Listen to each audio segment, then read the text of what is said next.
our natural resources, just the way our environment is in Pennsylvania is vastly different than other places. And I don't know, I get giddy when I hear somebody say, oh, I went to Pennsylvania for the first time and I was blown away at how beautiful it is. Yeah, a part of me is like, yeah. And the other part of me is like, don't tell everybody because we have this. Telling them now. Yeah, we have this little gem that we want to keep. But no, it's got so much to offer.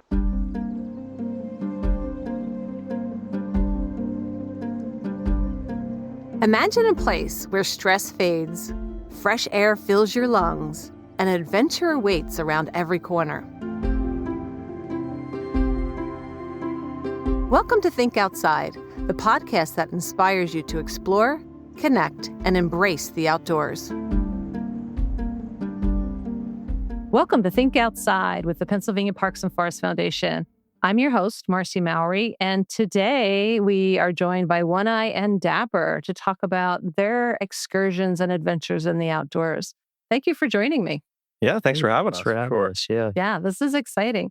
So, Think Outside is really designed to help people to think outside. And I'm curious to find out what encouraged you to step away from the screen and become engaged in the outdoors. Yeah, for me, it really started, so I've always been kind of like an outdoors person. So grew up riding horses, hunting, fishing, that kind of stuff. But over the last couple of years here, I really started to get engaged in the other side of the outdoors, where more hiking, backpacking, fly fishing kind of stuff. And it really started with a weight loss journey that I was on. So I lost 150 pounds since 2022. And that really kind of triggered this, hey, what is available for me to do now? And what is out there that I can now reach that I wasn't able to reach in the past, or what I thought I wasn't able to reach in the past. So when I kind of finished out that journey, I reached out to OneEye. We worked together and I said, hey, I want to go backpacking. And he said, yep, let's go. And we got together. We went up to Quehanna State Forest. I went on a backpacking trip. Our first one got rained out and we ended up having to hike 12-mile loop on day one. But that's really what led me to the outdoors, was just kind of the opportunities that now existed to me now that I was in better physical health, and really just kept me going and using that as exercise, but also getting me to adventures and just really showcasing what Pennsylvania has to offer, what different parts of the country have to offer from an outdoor space. So that's kind of what led me into getting outdoors more. Great. Thank you. Yeah. And I mean, as a kid, my parents took me out to state parks a lot, and it just became kind of part of who I was. I fell in love with nature at a pretty young age and continued to go out whenever I got older. My brother was a really avid backpacker, so we got to go on a lot of trips together and spend that time outside. And I just fell in love with the outdoors. I fell in love with Pennsylvania, and yeah, it's just been that way ever since. So I really like attracting other people to get outside. That's kind of my goal right now, is to get as many people outdoors as possible. And that's kind of why I dove into the social media realm, just to try to show others the beauty that is Pennsylvania and the outdoors. And I think you're doing that with your Instagram following. You're showcasing places, you're getting people excited. So how did that journey begin for both of you? Yeah, so I've tried to be on social media for tons of different ways. I had a few different pages, but when OneEye and I went on that hike up in Quehanna State Forest, I just started posting under this new handle of TheDapperHiker, because Dapper was born. Yep, Dapper was born on that hike. Yeah, it really was on the Quehanna Trail. We went into it and we signed the trail registry as Mustache Man. Yeah, that lasted a good hot 10 minutes. Yeah, we went in, and I think it was the next morning when I was putting beard or pomade in my beard or in my mustache to get it again. And OneEye said, you're very dapper. And he's like, that's your trail name, Dapper. So that kind of just landed. And then when we got out of there, I'm like, well, I'm going to post all this stuff. And I had 84 followers on this like little Instagram page that I had. And I just changed it to TheDapperHiker and just started posting all my stuff from those pictures. And kind of to what OneEye said is inspiring folks to get outdoors. And as I was posting that stuff and sharing it, people were kind of asking where we were, hey, that looked really cool. What were you doing here? like, okay, there's this great opportunity to showcase what Pennsylvania has to offer. Why are we keeping this to ourselves? I'm going to continue to share what I'm doing. And it's really just kind of unfolded from there. And we're at 3,500 followers today in less than a year. So it's really just been a great adventure so far. Yeah. So my journey is a little different. Like I said, I've been outdoors for a lot of my life, but I did not really want to get into the social media realm at all. Really? It wasn't until I had a really bad eye injury, thus the trail name OneEye. I took a pine branch to the eye and didn't know if I was ever going to be able to see again. I had major surgeries done to fix the eye, which is perfectly fine now. People always ask, do you just have one eye? No, yeah, two. But perfectly fine now. But not being able to see the beauty of things the way that you once did really made me want to start to share it with other people. I think I found a whole new respect for the beauty of photography, and that's what led me to Instagram. So OneEyeWanderz was born from that, and yeah, it's just kind of went ever since. And that's interesting. Sometimes we need setbacks to help us realize what we have. For sure. Yeah. And Dapper, I have to tell you, one of my favorite movies is Oh Brother, Where Art Thou? Oh, yeah. So I always think of Dapper Dan every time. Oh, Dapper Dan. Yeah. Yep. That's what I always use the hashtag on because I'm building that camper van or an old van. And I always say I'm a Dapper Van Man instead of a Dapper Dan Man. And that comes from the So Brother, Where Art Thou scene. Yeah. So for sure. Well, we have an old camper van too. So Sweet. we'll have to round up with you guys. Yeah. Our vans at some point. Nice.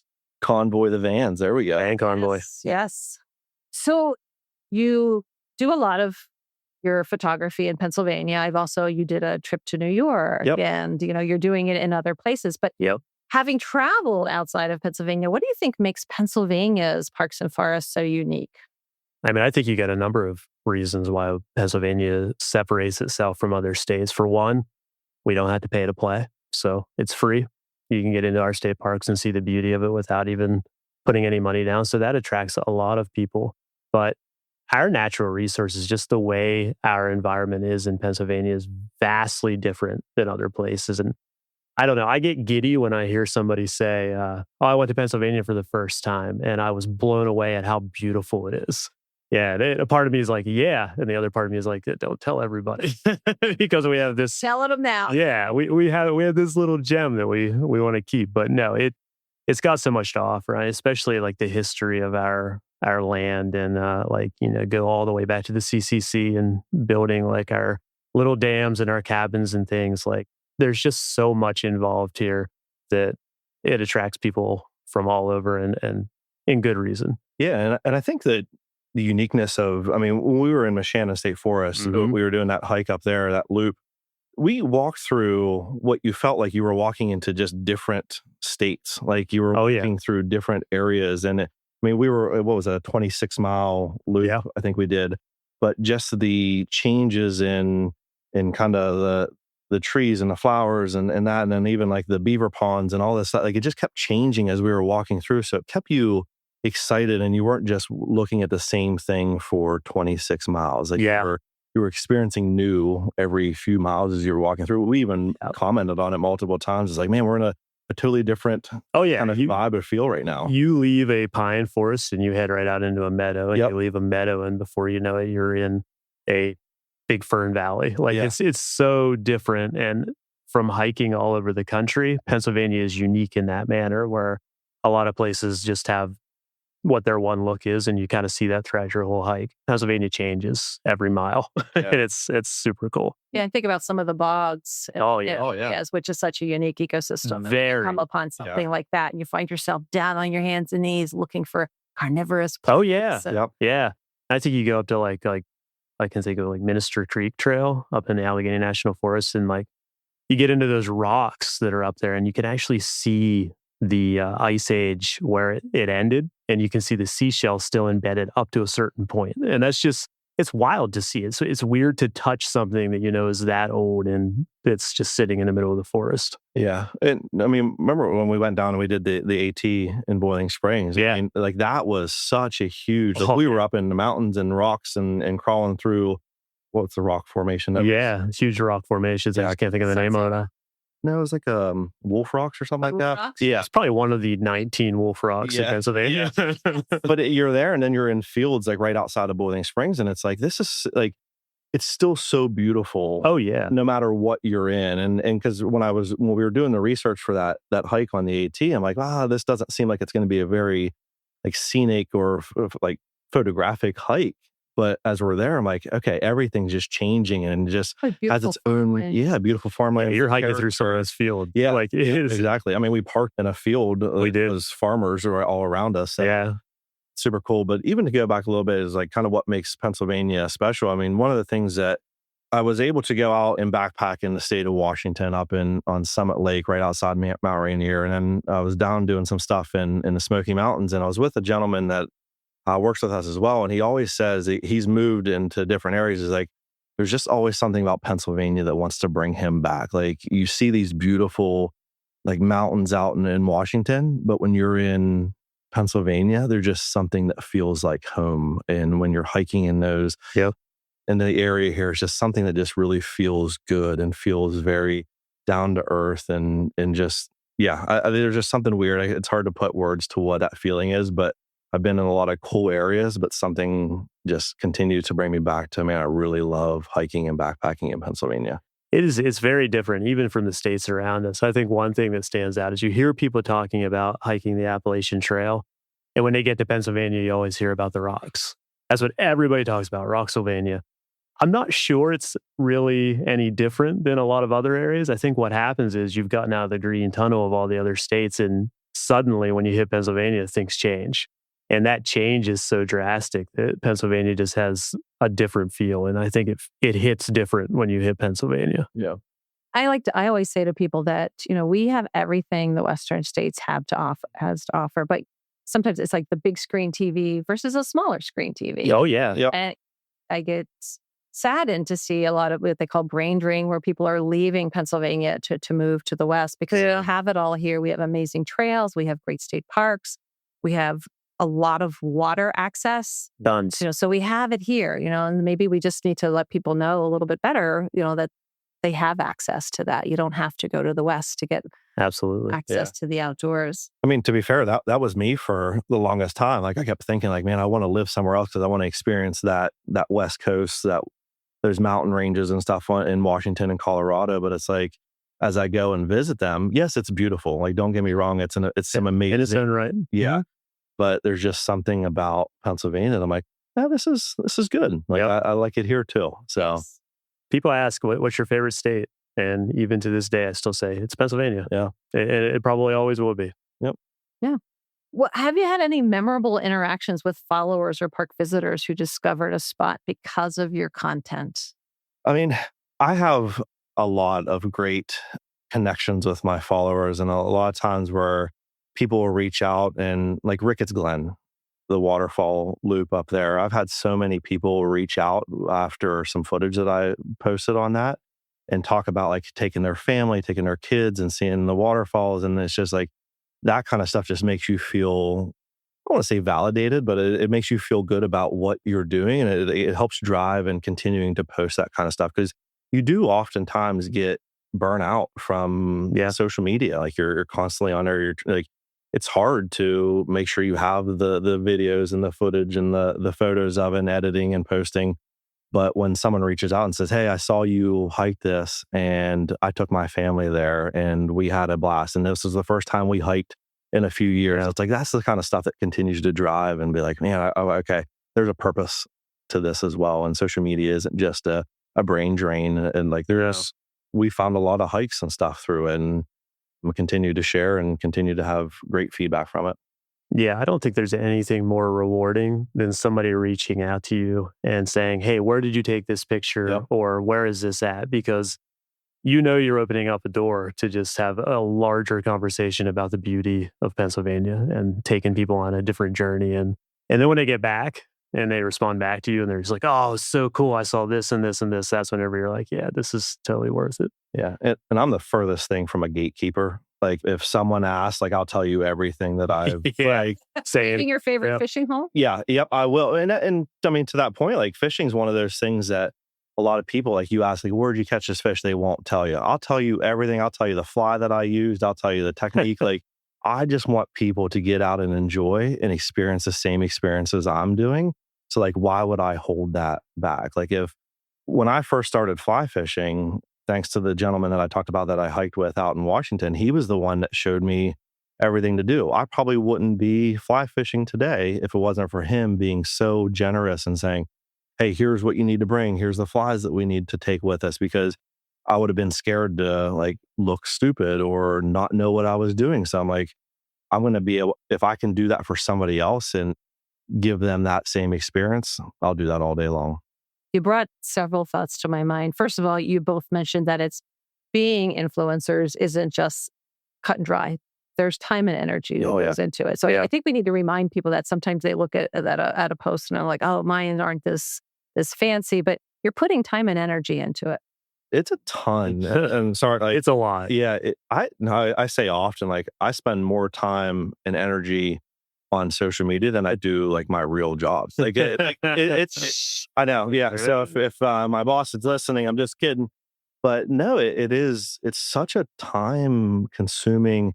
And you think is like, well, I just took a picture and I'm going to post it. Like, yes, you can do that. That's going to create some images out there. But oftentimes when you're creating videos and reels and pictures, like, you're thinking through like, okay, what am I going to do next? How am I telling this story? How am I showcasing the beauty of this area? It's not just point and snap and then throw it up on Instagram. You can do that, but it's not going to hit the same way as if you would take the time to kind of focus on a subject or edit it a little bit or even writing a caption, like to make sure you're showcasing what's existing in that photo. That is all time and energy into. Big time. Yes. The other thing that I'm hearing and that it occurred to me is that in some ways what you're doing is you're serving as mentors. Many of us came into being in the outdoors because we had a mentor. Maybe it was a family member, maybe you were in scouting, but there's a generation that didn't have that mentorship. Right. And social media might be a bridge in order to connect people to place, help them learn skills. Many people have that fear. Well, I don't want to participate in it because I don't have the right gear. Or I don't want to pull out of myself.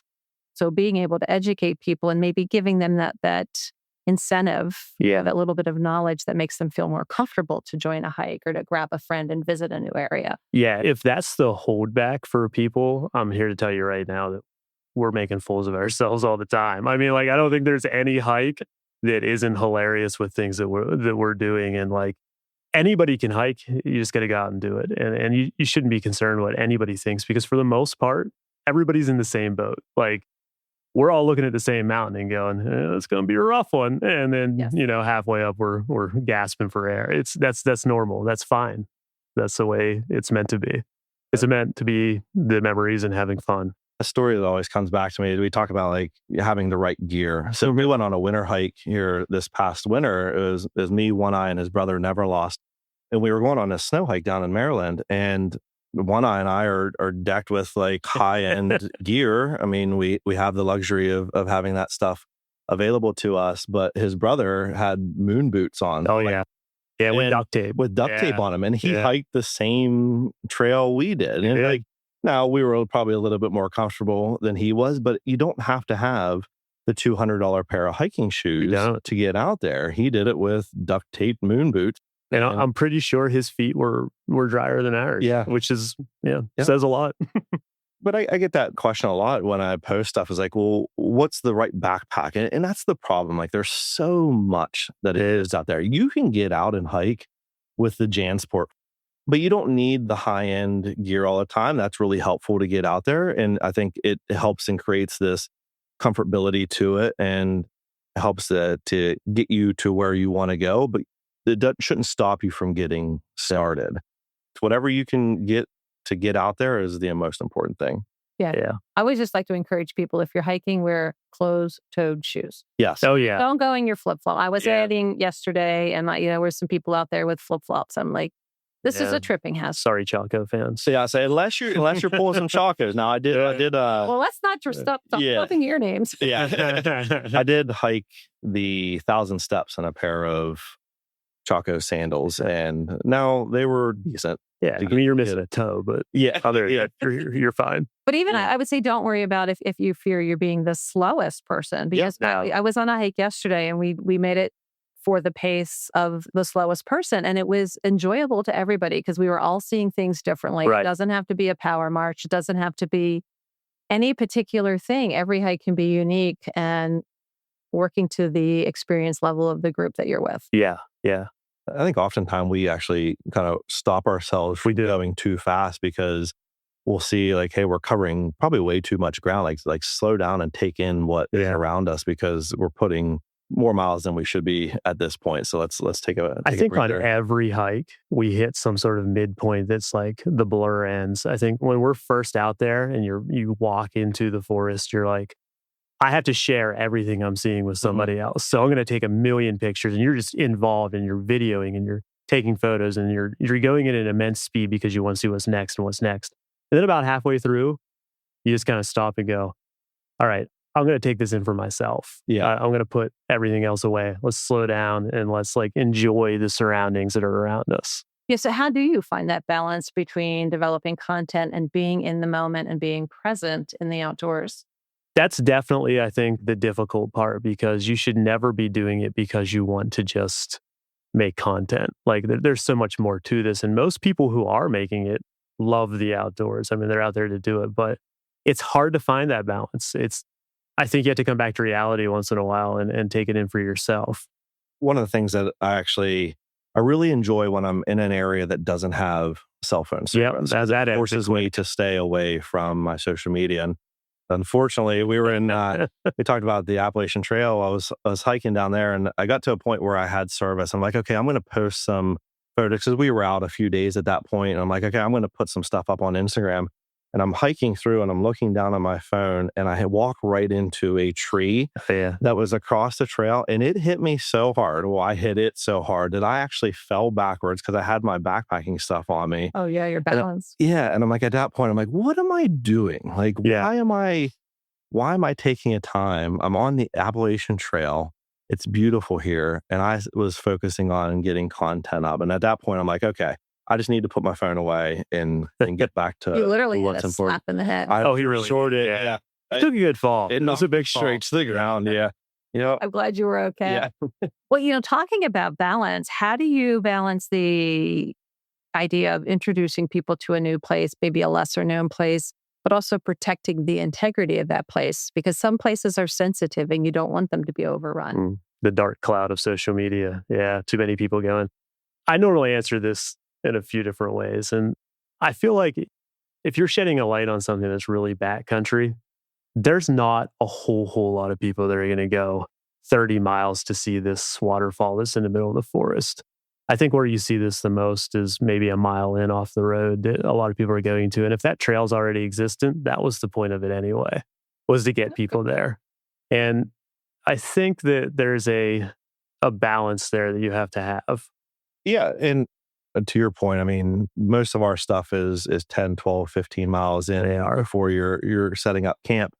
So it's kind of limit a group of individuals. And most of the folks that are going to be willing to do that are practicing leave no trace principles. But also, I think it's important. And one of the things I posted after my trip here to Shenandoah was just the amount of trash that was left in that park and just kind of being a voice for like, leave no trace, pick up what's there. I mean, I walked out of a hike there and I went in with a backpack just because I had a few things in it and I came out with a full bag of trash. And it's just very unfortunate that there's individuals out there that don't care enough. Yeah, the appreciation is not there. And it's simple things like water bottles and stuff. It's like, how hard is it to take out with you? Yeah, exactly. It's easier now to take it out. So it's that kind of stuff that's frustrating. So I think it's important that the stuff that you share on social media is showcasing you following those principles as well. And I make sure I do that with the stuff I'm hiking, and even like my fly fishing stuff is like keep the fish wet. So it's hard to balance that too, because they're fishing and I want to post on social media, but it's also maybe a native brook trout that I don't want out of the water for very long because I don't want to put stress on that fish. So like, how do I find that balance in leaving the fish in the net in the water and for enough time for me to get my camera out or my phone out to take a picture, but it's just enough time to get that picture. And then the fish is going back in. And there's a lot of things that happen behind the scenes that I'm very cautious of how I'm handling fish or how we're setting up our campsite to make sure that we are not disturbing the area around us. Yes, we're getting good photos out of that, but there's a lot of work behind that is making sure we're not disrupting the environment as well. Yeah. And we appreciate that. I mean, part of the idea behind the podcast was to help people to understand their role in stewardship, because that's the mission of the foundation. Right. And to your fish story, we are actually working on a fact sheet on how to take pictures of fish so that you can limit their time out of the water and increase their likelihood of survival. That's awesome. That's important. So. How do you encourage your followers to get involved in conservation and stewardship? That's a big one. And I mean, I think Dapper and I both talk about that quite often. But I think that once you are in the realm of wanting to go outside and you're hiking and things, you eventually start to want to beautify the areas that you're going to. Now, does that happen with everybody? Probably not. But I think you can entice people by like pulling them in with you. And I think the best way to do that is to remind people whenever you're hiking. One of the biggest things that I always hear whenever you're hiking in like a state forest or something is somebody will eventually start to complain about bridges or thorns or something. Like, I can't believe they're not maintaining this trail. I can't believe they haven't built a bridge. Well, you do realize where that comes from, right? Let me educate you on how that works, because it's very difficult to get people to volunteer. It's not the easiest thing in the world. But I think once people kind of open up to that, they're much more apt to want to do it. Yeah, and even there's times where we've shared stuff on our social media pages that maybe we weren't able to be a part of due to like schedule conflicts, but we're still going to use our platform to help share like, hey, here's a volunteer event that's happening this weekend. Make sure you go out and support that. But even just, I do a lot with my kids. Like, it's years ago, I would have probably allowed them to pick a flower to take home or something like that. But now it's like, nope, let's leave it how it is, like leave no trace. And that's also not taking something out of the forest that you didn't bring in. So it's important for that as well. So, and I oftentimes will, if I see someone doing something on a trail, I'm not going to steer away from having that conversation with someone and making sure that we're providing that feedback as well in a very respectful way. But it's talking about like what's important and how do we keep these areas beautiful for generations to come. Yeah. I think most people want to do what's right. It's just understanding the why behind it. Yeah. Right. Yeah. Right. Exactly. Yeah. And speaking about bridges, like right now we're doing a fundraising campaign to raise money to replace bridges and do trail work in the Elk State Forest, because it's not just the volunteers. There needs to be the financial resources to make those things happen. Yeah. And sometimes that's through private contributions. It usually is. Yeah. So I got a couple of quick questions. What's your go-to trail snack? Yeah. So my go-to trail snack is the peanut butter and banana sandwich. So like, I love a peanut butter and banana sandwich. And I'm usually thinking about it from the start of my hike until that like mid time. There's just something that hits different with that sandwich.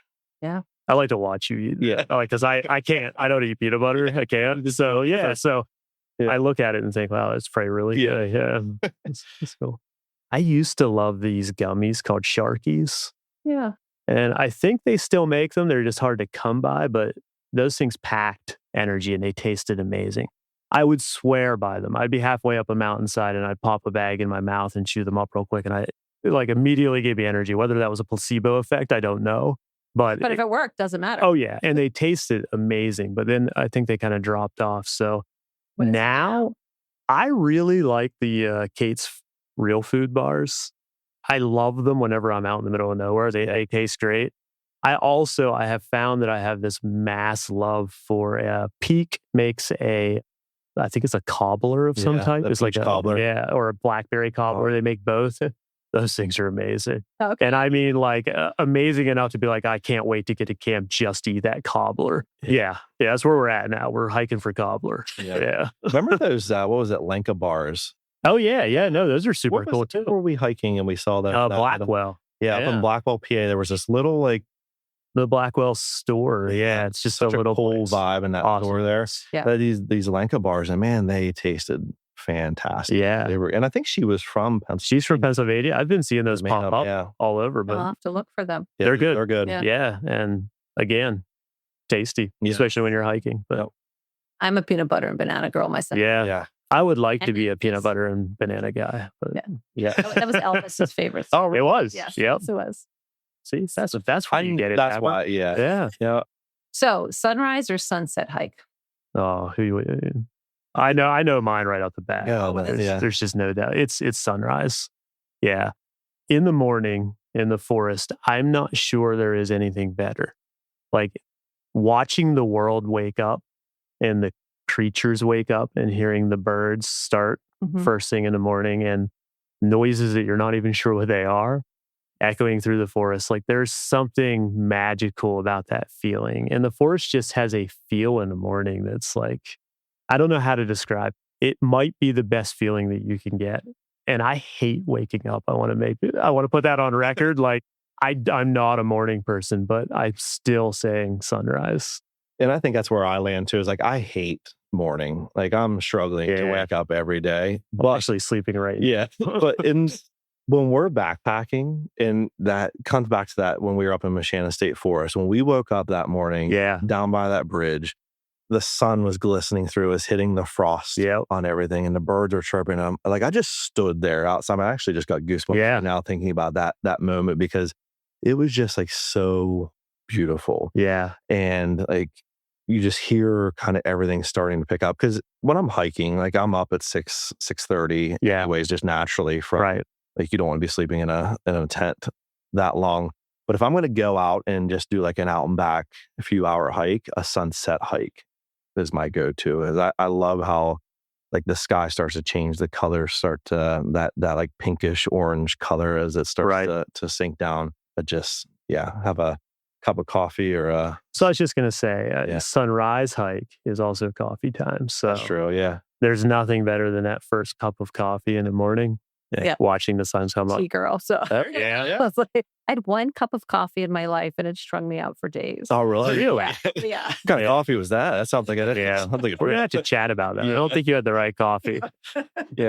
But and sunrise and sunsets, they both have good energy. They do. Yeah. What's your must-have piece of gear without naming a brand? Oh, I can't name a brand. Yeah. I could answer this right now. My sleeping quilt. Yeah. Oh, hands down. I have hated sleeping bags almost my entire life. When the quilt came rolling out, that changed my entire world. I would never go back to a sleeping bag. It's like sleeping inside of a snake that ate you. Yeah, it is like, so unfortunate. Yeah, it is. Like you wake up in the morning and you're in positions that you didn't even know your body could get in. Yeah. And you're just like covered in sleeping bag and it's like half upside down. The zipper's up to your mouth. Like you're just like, how did this happen overnight? Twisted. It's twisted every which way. You're like half on top of the person next to you if you're with somebody else. Like it's just terrible. Yeah. But the quilt, free moving, I can stretch out and they're warm. Yeah, there's just something about it. I love my quilt. I'll have to look into that. Yeah, I would agree. And I hate to just copy that, but the quilt is a fantastic piece of gear. Same thing. I didn't take mine on my trip to Shenandoah and I slept in a sleeping bag in my rooftop tent. Why'd you do that to yourself? And I woke up some mornings and I'm like, how am I even going to get out of this thing? Like I was like, because I'm a mover when I sleep. The snake got you, man. For sure. But I think the other thing that I don't leave without, and I take this everywhere, is like fly fishing in my backpack is my camp stove. Yeah. Because it's, so versatile. You can do so much. Obviously from making a lunch or a dinner, but to heating some water for coffee, to boiling water if you need a drink, if you're near a stream and you don't have a filtration system with you. Like that piece of gear is with me even on just the smallest of day hikes. So I take it with me. Yeah. And I think that's often overlooked. You like day hikes, the things you need to have in your pack. Yeah. That could be a conversation in and of itself. Oh, yeah. Because being prepared is so important. Right. I take, other than a tent and like my sleep system, the majority of my stuff for a day hike is what I'm taking on a backpack. Like, oh, yeah. It's interchangeable because you never know. Like you're going to want to take a first aid kit. You're going to want to take your toiletries and stuff like that. Coffee, number one. Coffee. Yeah. Yep. For sure. Your life straw. Something. Yeah, for sure. Yes. You need it. We're Sawyer Squeeze guys. Yeah. We're into we can't brand deal now. Oh, sorry. We're squeeze guys. We like to squeeze. Yeah. Edit that out. Yeah, edit out the brand name. If you were to recommend one place for listeners to visit, what would that place be? I mean, I'm going to say Quehanna. And like, I get asked this a lot. And people are like, where should I go in Pennsylvania? First off, there's many beautiful areas. You can hit the Poconos, you go to Hickory Creek. That's super cool. Cook Forest, Big Forest is awesome. But Quehanna is an interesting forest. And there's so many different terrains. I mean, you have waterfalls, you have pine forests, you have these beautiful meadows. And not to mention you have elk. Yeah. That's one of the only places in the whole state where you can have all of that in the same area. And the trails are beautifully maintained. There's miles and miles of forest roads to get lost on. Elk State Forest and Moshannon State Forest come together. So you got two state forests. It's just, for me, Quehanna is that place. Okay. Yeah. And I think Quehanna's a really fantastic place. It's going to be a little bit more, not your everyday, your beginner hiker is going to be able to go out. Like there's some pretty little trails. Yeah, you sure can, but it's out there. You're out there. You're out away from civilization, and it can be a little bit. Yep. So I think more like touristy and more attainable is Ricketts Glen for me. Yeah. If I have anybody that's saying like, hey, I want to get into hiking, where should I go? Mm-hmm. Ricketts Glen's usually my first place to tell them, because you're going to have the beauty of the waterfalls, and there's so many in that loop that it breaks that hike up. So if you're someone who's new and someone getting into it, you're going to have that excitement constantly to keep you motivated going through, but also tons of breaks in between. But you can do a 7-mile loop on that hike. You can put in a good hike, a good day's hike in that, but still not feel like you're out there by yourself. And so I think that for me is going to be where I usually tell people, if you're trying to get into it, that's where I would recommend you go first. You bring up a good point, because I mean, I'm thinking, where would I go? Oh yeah. If I were to speak to somebody who had a family, Cook Forest all day long. I mean, it offers so much. It's beautiful. The big trees are there. You can see the old growth forest. The Clarion River runs right through, so you could tube. I just think there's a lot for families there, and maybe it's just because I have very fond memories of Cook Forest, but that's a motivator for people. And we talk to people that are visiting parks and forests. It's the memories.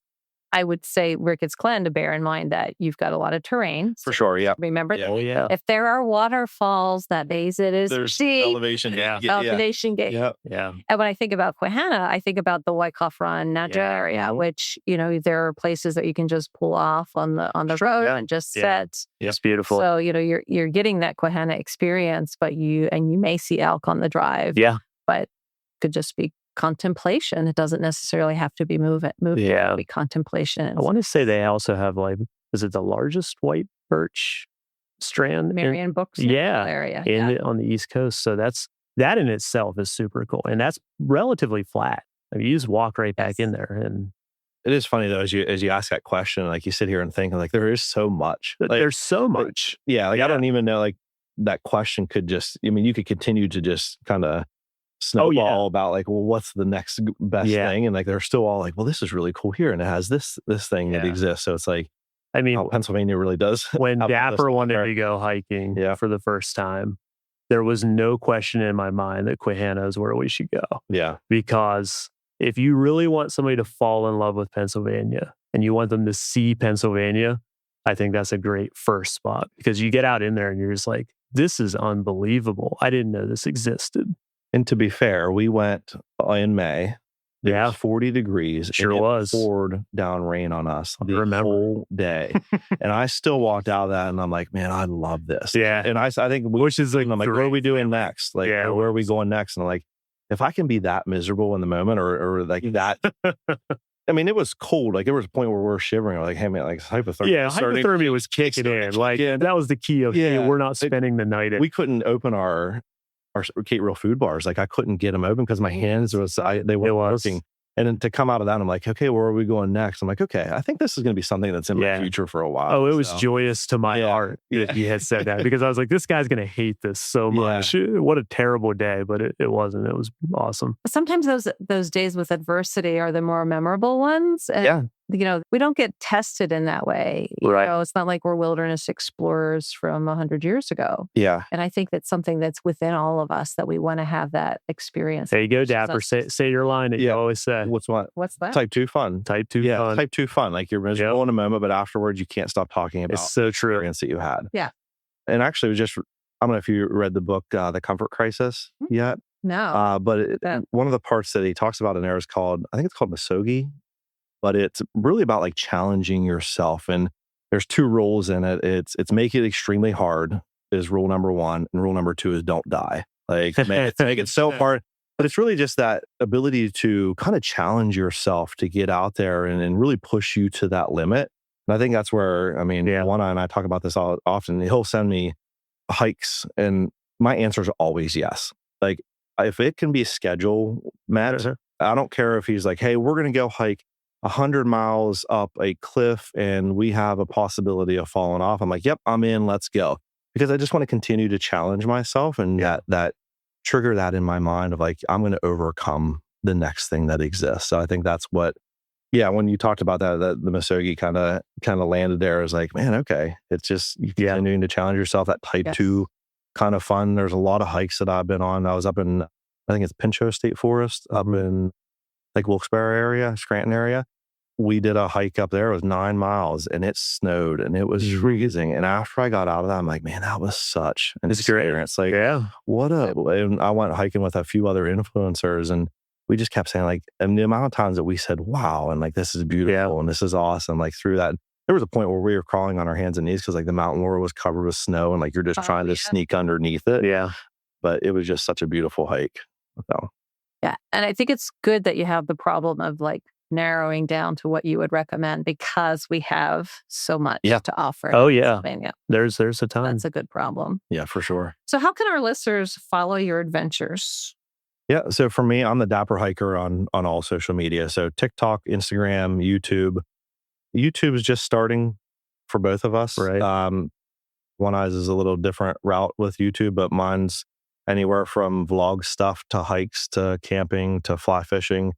But my Instagram, the TheDapperHiker, and then TikTok as well. So I can see all my adventures on there and continue to post up what I'm doing. So excellent. Thank you. And what about you, OneEye? Mine's OneEyeWanderz with a Z at the end, and that's on Instagram. There is a YouTube. I don't post a whole lot of YouTube videos. I might start here shortly, but OneEyeWanderz is the main page. And then I have just started a journey on YouTube called I Travel for Coffee with the number 4. So just traveling around and drinking coffee in different cities. Well, we'll be sure to post links to both of your social media accounts. And as we wrap up, is there any upcoming outdoor projects, bucket list hikes, or anything that you have on your radar? We've talked about doing Old Loggers Path this year. And trying to get together on that one. There's a group of us that want to go. Never Lost is into it, and Maximum Outdoors would like to partake in it as well. So 4 of us may be doing Old Loggers Path later this year. Well, the Loyalsock State Forest is the forest of the year this year, and the district forester will be at the banquet. So good. Okay. Yeah, a beautiful state forest too. And one unique thing about Loyalsock State Forest, and they have their own stamp. Like it actually is a unique stamp for the PPFF book. For the passport. Yeah. Yeah. For the passport book. We've been camping for the past month up at World's End State I love World's End. Surrounded by Hope Whittle. Yeah. And because of the rain we had at the beginning of the month, the waterfalls are flowing. Oh yeah. It's probably awesome. It's stunning. World's End is beautiful. That's a beautiful area. Yeah. And then we have an outdoor content creator trip coming up this weekend that we're actually going on. Both OneEye and I are taking our vans that we're working on and going to head out with a few other individuals, a few other content creators from Pennsylvania. And we're going to go do some hiking in, was it Gifford Pinchot State Park? So, yeah. So we're going to do that. You have the run this weekend there, right? The Happy Little Trees. Yeah. The Happy Little Trees is happening all over Pennsylvania. Cool. Actually, it's taking place in 13 different states. Nice. Yeah. I'll be doing mine at World's End this week. Okay. Nice. Cool. Yeah. Yeah, that should be good. Spoiler alert, by the time you listen to this, it'll be over. Yeah. But you can prepare for next year because we had to close registration early because we maxed out. That's awesome. There was 11,500 people that registered. It's a good problem to have. Oh, yeah, absolutely. So, and the money supports planting of trees, and it's so important. Yeah, that's really cool. Nice. Yeah. Well, thank you both for joining me today. I really appreciate it. Yeah. It was a good conversation. Any final word before we go? Learn what you love. And getting outdoors doesn't have to be hiking 23 miles. Getting outdoors can be pulling a lawn chair out of the back of your car and sitting at a pull-off somewhere by a state park or a state forest. There's no boundaries. And I think people sometimes think that they have to go extreme, and that's not the case. Anytime we can get outside is beautiful. And share content. I say all the time, like, content creators make all types of content. It doesn't have to be out in the middle of the wilderness. If you found beauty just by pulling off the road, take the picture, share it with other people, and let them see the beauty, because that's what an influencer truly does, is influences others to want to do that too. And I think right to that point, I mean, don't be afraid when you're looking at influencers or looking at social media and you see these extravagant hikes and they're going 30 miles into these beautiful places. Like, not everybody can do that. And that's one of the things that we both focus on is, like, we have families, we have full-time jobs. Like, we get it. We have to be able to balance all of that stuff. So how are we taking what we do and incorporating that into our regular lives? Like, you see a social media influencer with 1 million followers that they're traveling all over the country. Like, yeah, they're probably sponsored and that's their job. But it could also just be going down to Shawnee State Park and taking a walk around the lake and taking pictures of that. That might influence someone else to go do that same thing and just get outside. It doesn't have to be the big adventure. It doesn't have to be the big travel, the backpacking trip. Like, it can be something small. It's getting outdoors and enjoying the Pennsylvania state parks and state forests is really just get out and do it. Yeah, or take a walk at lunch. Take a walk at lunch. Yeah, all sorts of ways to think outside. There are. Yes. Well, great. Thank you. Thank you. Thank you. Thank you for listening to Think Outside, where every episode invites you to discover new places, build confidence, and find inspiration in nature. Love the show? Subscribe for more inspiration, share with a fellow explorer, and let's keep thinking outside together. For more resources and inspiration, visit thinkoutsidepodcast.org.